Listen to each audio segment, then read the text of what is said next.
If there is one thing that I hear more than anything else, it is people coming up to me exasperated and agitated and aggravated because they can't find their purpose. And I can understand why, because I am sure that that is a very miserable experience to have. So in today's video, we're going to go into the 5 things that you need to look at and consider if you are finding it difficult to identify your purpose, so that you can be on your way and move into, with great momentum, the thing that you were placed in this earth to do.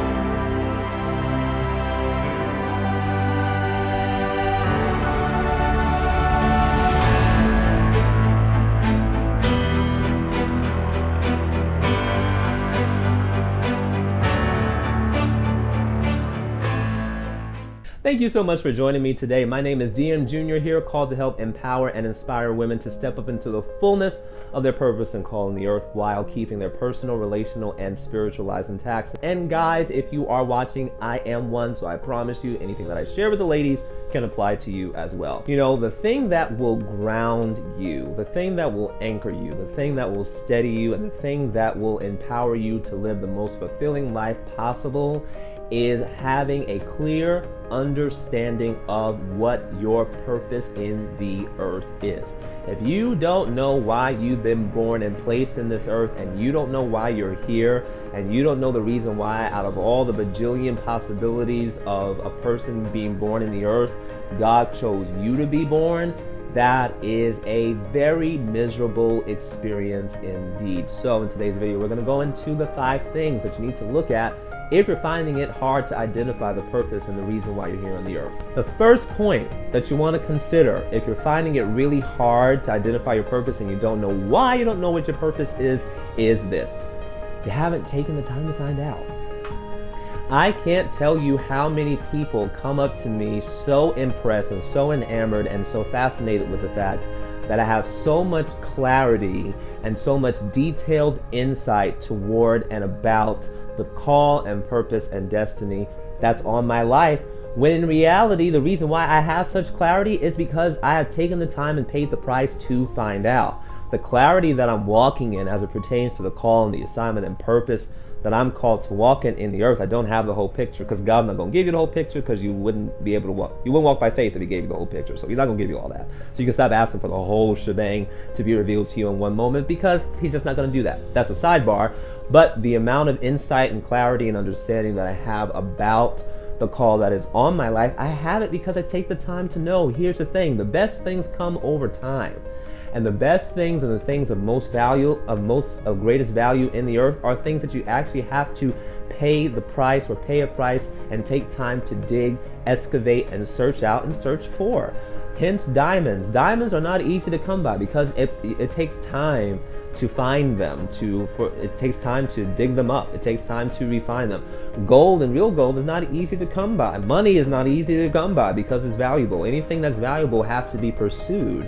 And there is a price for the attainment of it. If you want money, the price that you'll have to pay is time and energy of some kind, in some way, in some shape, in some form. Have to pay a price for it. Your destiny is the same way.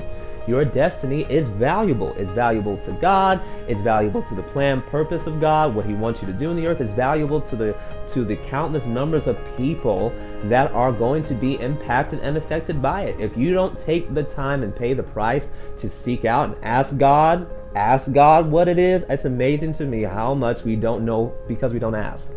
I'll say it again. It is amazing how much we don't know, how much we don't really understand, and how much clarity we lack because we have simply not asked God, who is the creator of you and knows you a whole lot better than you think you know you. That point right there. Sit with that for a minute. We haven't taken the time to ask. And here's the thing: even those of us who said we have asked and we prayed, because of how valuable your destiny is, it's not all going to drop down on you in 1 minute, in one moment. The price that you take to pursue the quest of inquiring and asking God and seeking God and asking for his wisdom concerning what he wants you to do with your life is going to develop in you a reverence and appreciation for it when he does show it to you. Because when he shows you and gives you an idea, gives you a glimpse, paints a picture to you of certain aspects of the call and purpose that's on your life, that is a very weighty, very important thing, and you're going to be held responsible for how you handle that information. So the process of pursuing the understanding of your purpose is just as important as understanding what your purpose is. If you're having a hard time identifying and finding out what your purpose is, ask yourself, have I taken the time to ask?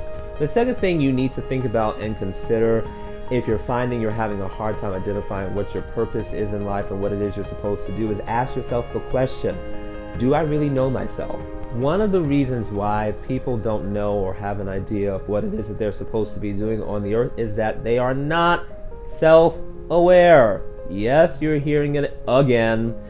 Chances are extremely high that you will hear it again on this channel because self-awareness is super uber important. I can't tell you how many successful people you and I both know and respect that attribute a great majority of their success to their self-awareness.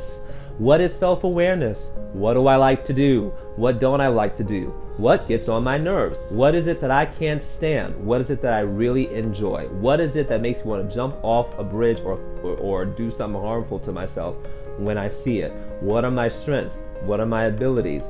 What am I good at? What am I always getting compliments about when I am doing it? Self-awareness and being self-aware has everything to do with you identifying the purpose that you have been brought into the earth to fulfill, because all of the aspects of your personality, even the aspects of your personality that may need to be curbed or refined, all contribute and empower you based on the way God designed you to function in the unique spot he's called you to play. God is going to use your personality. God is going to use your temperament. God is going to use your likes and your dislikes. There's a reason why you like being by yourself a lot or you like being with a lot of people a lot. There's a reason why you enjoy cooking or you hate cooking. There's a reason why you love working on cars or you're like me and don't even know how to jump it without calling somebody to help me.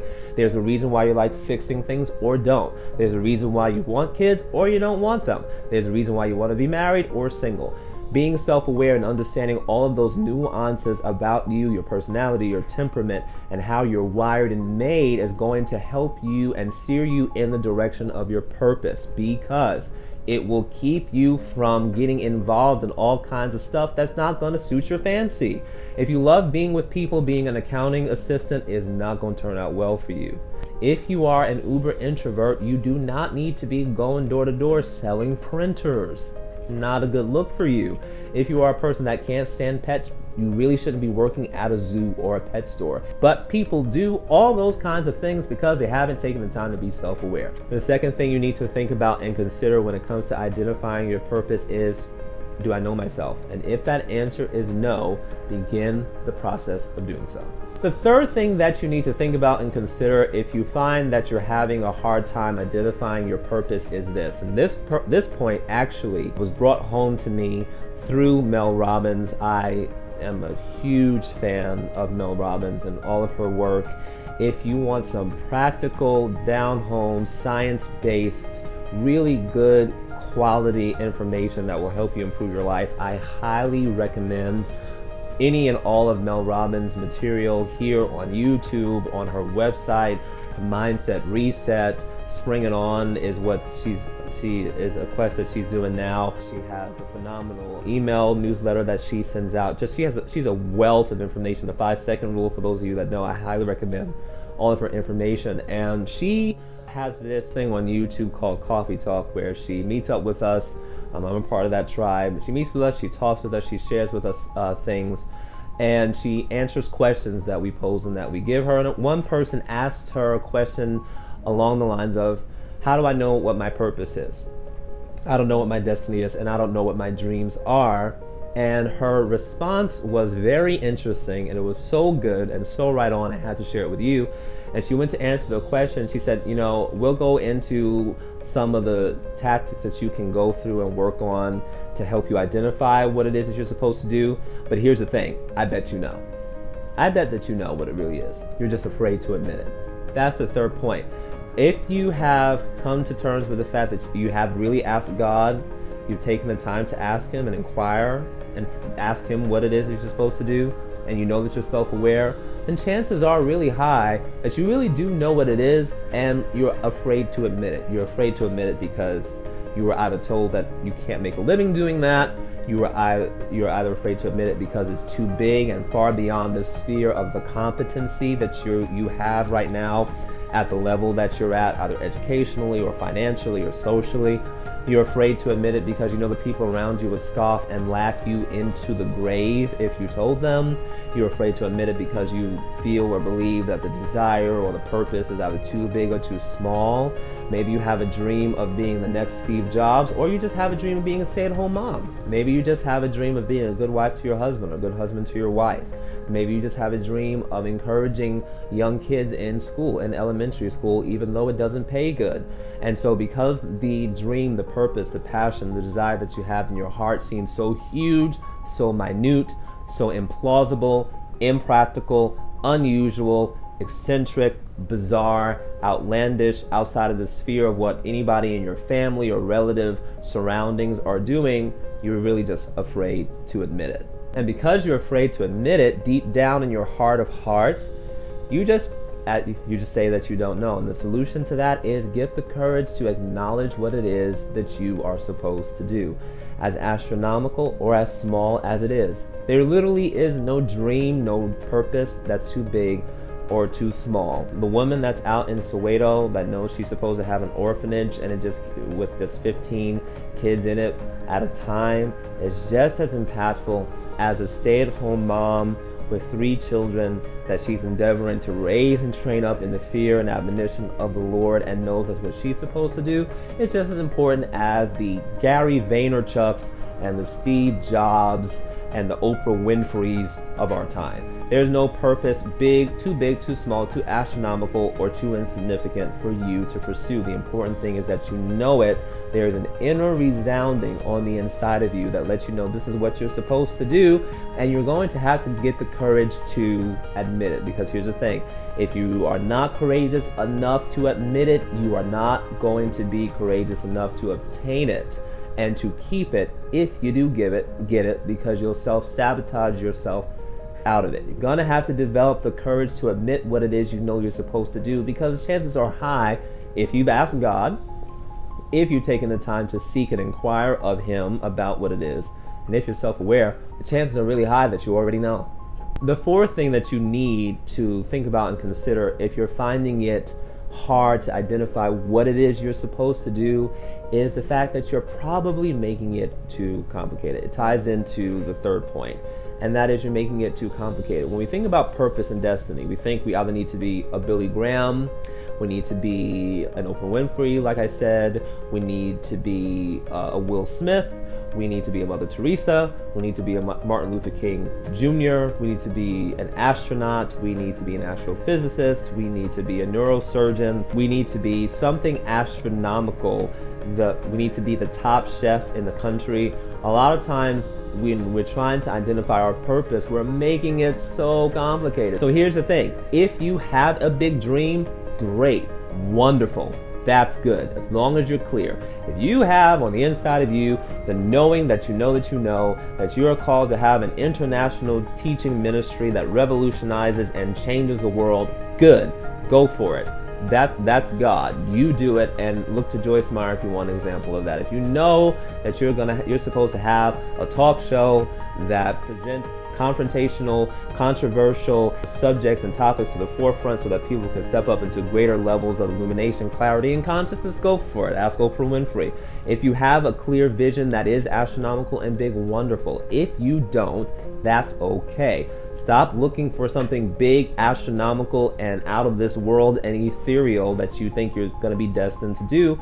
Because even if you have a dream like that, and even if you know and are clear about a dream that is big like that, you're not going to start there anyway. You're going to start in small steps. So if you don't have this huge astronomical dream, just follow the light on your path.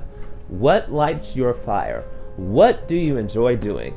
Where do you enjoy going? Where do you come alive the most when you're there? Is it when you're writing? Is it when you're running? Is it when you're exercising? Is it when you're cooking? Is it when you're talking? If it's when you're talking, there's a huge plethora of options available there. Is if you're talking to people one-on-one, like a therapist? Is it when you're talking at a round table, like The Real? Is it when you're interviewing people, like Oprah? Is it when you're standing in front of a stadium? If it's when you're standing in front of a stadium, are you delivering financial topics? Or do you come alive when it's more spiritual topics, when it's more practical science-based topics? What is it? What is it that you enjoy doing the most? What is it? What's the thing that you could do and would do if nobody paid you and you could still survive? Whatever that thing is, follow that.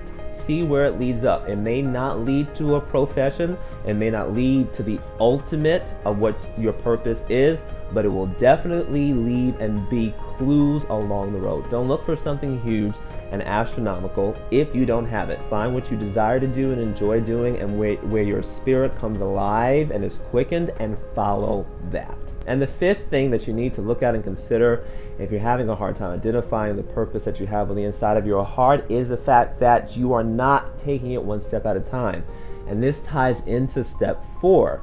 If you are so bent on this huge astronomical destiny that you think you're supposed to have that you don't even know what it is, then you won't pay attention to the little flickers on your road, the little flickers of desire, the flickers of passion or inspiration that you're getting every single day that are the clues that are going to lead to your ultimate purpose. If you're looking for that billionaire idea or that Harry Potter level book that's going to be the most legendary thing to come out since sliced bread and God knows what else, then you're not going to be attentive to, paying attention to, looking for, acting on the steps that can lead you to your ultimate place. We're so big on the big picture that we're not paying attention to the steps that can be taken right in front of you right now. You may not know what your ultimate purpose is, but you know that you enjoy writing. So what's keeping you from starting a blog? You can literally do it for free or almost free. Just Google it.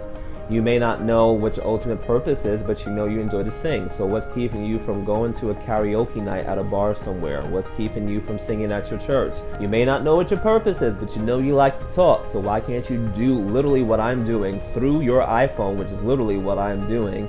Post it on Instagram, post it on LinkedIn, post it on YouTube, the whole shebang. See how people like it. What's keeping you from talking? You like to cook. What's keeping you from looking at different recipes and trying them out with family and friends? There are so many little minute steps that will lead to the ultimate purpose that we don't look for and we don't act on because we're making it way too big, way too complicated, way much more than it needs to be. If you're finding it hard to identify your purpose in the earth, it is due to one of the 5 things. Haven't taken the time to ask, you're not self-aware, you really know what it is but you're afraid to admit it, you're making it way too complicated, and you're not taking it one step at a time. Thank you so much for joining me today. I hope that you enjoyed this video and that you got something out of it. And if you did, if you can do me a favor and leave a comment down below, let me know what you got out of the video and where you're watching from. I would really appreciate that. Also, don't forget to click subscribe and the bell button as well so you can be notified when I have new videos coming out. If you would like an additional dose of inspiration, you can come over to dmjunior.org, which is my website there. You can sign up to my newsletter where you'll receive more inspirational insight, tools, tips, and advice that I don't share anywhere else. Enjoy the rest of your day, and remember, you only get one life. You might as well live it to the very best of your ability.